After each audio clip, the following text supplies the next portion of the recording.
Dehydration. Introduction.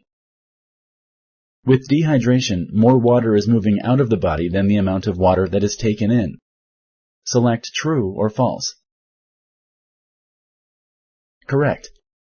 When you are dehydrated, your body does not have enough fluid to work properly. An average person on an average day needs about 2 quarts or 8 glasses of water. Carl's baby daughter Elle has had diarrhea all day.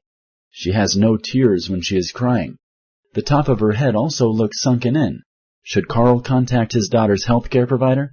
Select yes or no. Correct. Carl should contact his daughter's healthcare provider immediately. Only his daughter's healthcare provider can tell what is causing her symptoms.